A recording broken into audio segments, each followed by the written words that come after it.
मोहतरम दोस्तों, अस्सलाम वालेकुम। दोस्तों, जैसा कि आप सब भी देख रहे होंगे, इस वक्त मार्केट में काफ़ी शानदार तेज़ी देखने को मिल रही है और एफआईज भी लगातार मार्केट में इन्वेस्ट कर रहा है, बड़ी ख़रीदारी कर रहा है। दोस्तों, इससे ये तो साफ हो जाता है कि अब मार्केट में वो पैनिक नहीं रहा जो कि अब से 2 हफ्ते पहले मार्केट में पैनिक बना हुआ था और लोग डरे हुए थे। और अगर पोर्टफोलियो को देखेंगे तो कहीं ना कहीं पोर्टफोलियो में भी सुधार आ रहा है और बहुत से तो ऐसे लोग हैं जिन्होंने ज़्यादा ऊपर पर बाय नहीं कर रखा था, उनकी बाइंग के करीब भी उनका लेवल पहुंच चुका है अगर उन्होंने उस स्टॉक को अवरेज किया होगा तो गिरावट के दौर में। तो दोस्तों, ऐसे वक्त में अब हमें क्या करना चाहिए? और दोस्तों, एक बात आपको बता दूं, ये वक्त अभी ऐसा चल रहा है कि यहाँ पर बाइंग जो है वो बड़े इन्वेस्टर्स और एफआईज कर रहे हैं। छोटे लोग देख रहे हैं कि आखिर ये हो क्या रहा है। ऐसा ही होता है छोटे ट्रेडर के साथ कि जब तेजी आती है बढ़िया वाली वो जब भी देखता है और जब बड़ी गिरावट आती है वो जब भी देखता है। अक्सर क्या करता है वो कि जब बड़ी तेजी आती है तो वो फोमो में आकर, यानी कि पूरा ये समझकर कि बस अब तो मैं करोड़पति बन जाऊंगा, इसी तरह तेजी मुझे मिलेगी, लेकिन वो वहां से स्टॉक नीचे चला जाता है। और दोस्तों, फिर होता यह है कि जब मार्केट में गिरावट आती है काफी शानदार, उस वक्त खरीदने का मौका होता है तो उस वक्त ये सोचते हैं कि मार्केट तो जुआ है, सट्टा है, यहाँ पर तो पैसा बाउंड हो जाता है, यहाँ पर पैसा लगा के कोई फायदा नहीं है। ऐसे ऐसे विचार उनके ध्यान में आते हैं क्योंकि उन्होंने स्टॉक्स को ऊपर खरीदा होता है। अब आप बताइए कि स्टॉक 200 रुपए की वैल्यू का चला गया वो 500-600 रुपए पर, तो क्या वो अपनी वैल्यू पर वापस नहीं आएगा? जरूर आएगा। जितनी उसकी वैल्यू बढ़ेगी वो वहां पर रुकेगा आकर। अब तो पूरा वैल्यू पर स्टॉक्स बहुत कम आते हैं, ऊपर से ही चले जाते हैं फिर वापस। तो सारा स्टॉक मार्केट में जो पूरा खेल है वो वैल्यू का है। तो आज की इस वीडियो में हम ये जानने की कोशिश करेंगे कि जो ये तेजी आ रही है क्या ये रुकेगी और क्या ये टेम्परेरी है या फिर ये दिखाया कुछ जा रहा है और आगे होगा कुछ और। तो हमें इन्हीं बातों पर आज का डिस्कस करना है और कुछ अच्छे स्टॉक्स के बारे में बात करेंगे, एफआईज के डेटा के बारे में बात करेंगे और करंट मार्केट की जो सिचुएशन है उस पर हमें क्या निर्णय लेना चाहिए और किस तरह हमें अपनी स्ट्रेटेजी बनानी चाहिए, ये तमाम बातें जानेंगे इस वीडियो में। तो दोस्तों, सबसे पहले बात करते हैं एफआईज की। देखिए, एफआईज कभी भी माल एक तरफा ना तो खरीदता है ना तो बेचता है। हर दिन उसे माल बेचना भी है, खरीदना भी है। अगर आप देख रहे होंगे, डीआईज ने माल बेचा जुमे के दिन, लेकिन एफआईज ने 7,000 कुछ करोड़ का माल खरीदा। उससे एक दिन पहले भी एफआईज ने माल कई हजार करोड़ का बेचा और कई हजार करोड़ का खरीदा। उसमें से लेकिन जो खरीदने वाली क्वांटिटी थी वो ज़्यादा थी। अब उसमें से जो नेट सेल्स निकलती है उसको हम बाइंग और सेलिंग में कन्वर्ट कर लेते हैं। तो इसीलिए स्टॉक्स में एफआईज पैसा लगातार डालता है, इधर से निकालता है उधर डालता है, ऐसा होता है। लेकिन अवरेज किया जाता है उसके बेचने और खरीदने को। जिधर भी ज्यादा रुपया लगता है उधर ही लोग क्या करते हैं, ये देख लेते हैं कि अगर आज माल ज्यादा का खरीदा और बेचा कम है तो इसका मतलब ये हो जाता है कि अब खरीदारी ज्यादा हो रही है। तो क्या है, डीआईज माल खरीद रहा था, जितनी ज्यादा गिरावट हुई डीआईज ने माल डबल खरीदा, एफआईज से बढ़िया करके खरीदा। लेकिन क्या हुआ, फिर भी मार्केट अपना सपोर्ट नहीं बना पाया।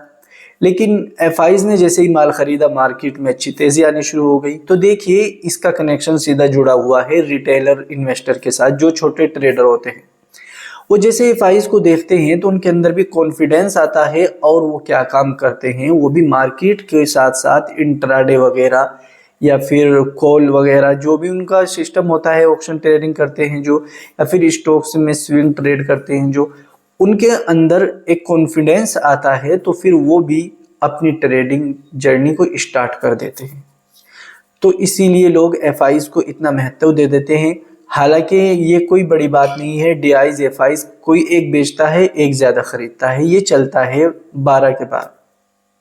ठीक है, अब बात करते हैं इस चीज पर कि क्या ये मार्केट में जो तेजी आ रही है ये टेम्परेरी है या फिर ये दिखावा है, क्या है। तो देखो, मार्केट में कुछ भी टेम्परेरी नहीं होता, ये तो आपको जान लेना चाहिए। मार्केट में अभी पैसा लग रहा है, ये सच है, लेकिन हाँ ये रुकेगा या नहीं ये बात अलग है। तो ये चीज़ हमें कैसे पता लगती है? ये चीज़ पता लगती है हमें एफआईज के डेटा के साथ। वो हमें चेक करना होता है हर दिन शाम को 8-9 बजे। वहाँ पर हमें शो हो जाता है एनएससी की वेबसाइट पर कि एफआईज ने आज कितना माल खरीदा, कितना बेचा। ये ज़रूरी नहीं कि एफआईज ने यहाँ पर ख़रीदा है तो वो ख़रीदते ही रहेंगे, वो बेचेंगे नहीं, बेच भी सकते हैं। तो ये मार्केट है। देखिए, मार्केट लगातार ना तो ऐसे जाता है और ना ऐसे आता है, वो ऐसे ऐसे करके ऊपर नीचे होता रहता है। तो उसी हिसाब से हमें अपनी स्ट्रेटजी बनानी है। जब ऐसे करे हम बाइंग कर ले, जब ऐसे जाए अपना प्रॉफिट बुक कर ले। लेकिन ये चीज़ सीखने से होगी, ये चीज़ समझने से होगी, ये चीज़ प्रैक्टिस करने के बाद होगी। अगर आप सोचते हैं ना कि आप एक दो स्टॉक में प्रॉफिट बनाकर आप अंबानी बन जाएंगे या आपको बहुत बड़ा पैसा मिल जाएगा, तो आप गलत हैं। कोई भी चीज़ बिना प्रैक्टिस के, बिना ट्रेनिंग के, बिना सीखे कभी भी नहीं आ सकती। अगर वो आ गई है तो याद रखना, या तो वो आपको ऐसा करके जाएगी कि पहले से बुरी हालत कर देगी आपको। किसी ने कहा है कि अगर गलत पैसे की कोई कील आप दीवार में डालेंगे ना, तो वो उस पूरी दीवार को लेके जाएगी अपने साथ। तो इसीलिए बिना सोचे समझे, बिना सीखे ना करिए, सीख कर करिए। स्ट्रेटजी बनाइए कोई अपनी, अगर आपके पास है। अगर नहीं है तो हमने ज्वाइन बटन में तमाम स्टॉक्स और तमाम स्ट्रेटजी, स्विंग ट्रेड की, सब्बल कैंडलस्टिक पैटर्न्स और उसी के साथ साथ long term investing, fundamentals, chart analysis, candlestick patterns, ये तमाम चीज़ें सिखा रखी है। जाके आप सीख लीजिए, आपको फ़ायदा होगा। तो ठीक है, हमने दो बात कर ली, मार्केट की भी, क्या है टेम्परेरी है या फिर ये जो है दिखावे की है। दिखावे की तो नहीं है, पैसा तो लग रहा है, ये तो सच है। लेकिन एफआईज का मूड के ऊपर की बात है, जब तक वो इसे रखता है। और ये भी बात सही है कि एफआईज जब नीचे की साइड खरीदता है तो वो अच्छी रिकवरी मानी जाती है। ऐसा नहीं है कि वो कल ही उसको बेच देगा। अब जाहिर सी बात है, उसने इतना बड़ा पैसा लगाया तो उसे कुछ तो प्रॉफिट चाहिए ना, अच्छा प्रॉफिट लेकर ही वो निकलेगा। अब हमारे लोग क्या हैं, बहुत से लोग निकल गए मार्केट से, सब कुछ बेच दिया लॉस में। और उन्होंने क्या काम किया कि मार्केट में तो टेंशन है, जुआ है, सट्टा है, मार्केट में पैसा खराब होता है, इस तरह कर करके उन्होंने पैसा अपना लॉस कर लिया। हम समझा रहे थे कि भाई नई बाइंग मत करो आप। अगर आपके पास पैसा है, आप नई बाइंग मत करो, इन्हीं स्टॉक्स को अवरेज करो और किसी भी स्टॉक्स को मत बेचना जब आपने उस वक्त नहीं बेचा जब आपका स्टॉप लॉस आया। अब आप कई हज़ार के लॉस में क्यों बेच रहे हो? अब तो बेहतर है कुछ दिन ज़्यादा टाइम दे दो, 1-2 महीना, और आपका अवरेज हो जाएगा। वो जो है आपका स्टॉक रिकवर हो जाएगा, फिर निकल जाना। आप उस पैसे को ले जाकर क्या करोगे? अगर आप अपनी ज़रूरत का पैसा लगा रहे हो यहाँ पर, अपनी सैलरी वगैरह का, फिर तो टेंशन है, फिर मत करना।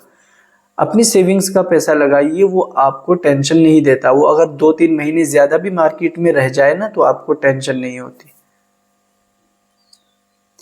और दोस्तों, अब बात करते हैं कुछ स्टॉक्स की जो इस हफ्ते में काफ़ी शानदार तेज़ी में बने रहे। एक नाम है मोरपेन लैब का। मैं इस स्टॉक्स की बहुत बात कर रहा हूँ काफ़ी दिन से, और इसने बहुत अच्छा प्रॉफिट बना कर दिया है।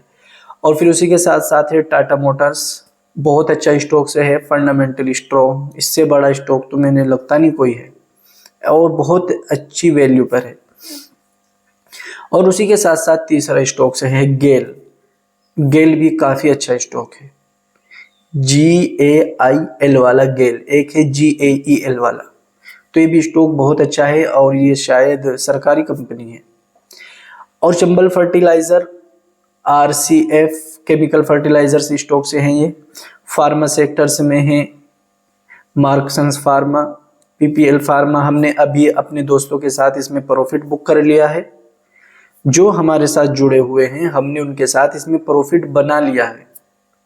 देखो कई दिन लगे, हमारा लॉस भी कवर हो गया, प्रॉफिट में भी आ गए और टेंशन फ्री।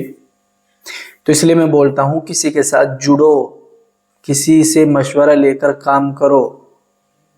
जब तक अपना तुक्काबाजी चलाते रहोगे ना, फंसते फंसाते रहोगे, अवरेज करोगे फिर फंस जाओगे, अवरेज करते रहोगे फिर फंसते रहोगे, यही चलता रहेगा। कभी एक आध मरतबा प्रॉफिट मिलेगा, नहीं तो आप फिर टेंशन में रहे यार ये तो बेकार चीज़ है।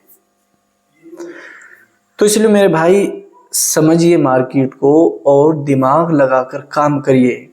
मार्केट को जितना अच्छा आप समझेंगे, जितना अच्छा टाइम देंगे, जितना अच्छा सीखेंगे, उतना अच्छा आपको फ़ायदा होगा। किसी सलाहकार की सलाह लिया करें, स्टॉक को अवरेज करने के लिए भी, मार्केट की पोजीशन जानने के लिए भी, और यहाँ तक कि अपने स्टॉक को होल्ड रखना है या नहीं रखना है। अगर आप ये काम करेंगे आपको फ़ायदा होगा, आपका पैसा बचेगा, आप ट्रैप होने से बचोगे। देखो हमने आपके लिए एक बहुत अच्छा ऑफर चला रखा है। आप हमारे लिंक से अपना अकाउंट ओपन कर लीजिए। ऐप स्टॉक्स में आपको हमारा लिंक मिल जाएगा, वहाँ पर अपना अकाउंट ओपन करके यूज़र आईडी, मोबाइल नंबर हमारे पास सेंड कीजिए, हम आपको अपनी ब्रॉडकास्ट में शामिल करेंगे। और अगर आप अकाउंट ओपन नहीं करना चाहते, एक और तरीका है, आप व्हाट्सएप पर मैसेज कर दीजिए, हम आपको वहाँ पर बता देंगे। आज की वीडियो में इतना ही। अच्छे से काम करिए, सोच समझ कर काम करिए, अच्छे स्टॉक्स में काम करिए। ठीक है, अस्सलाम वालेकुम।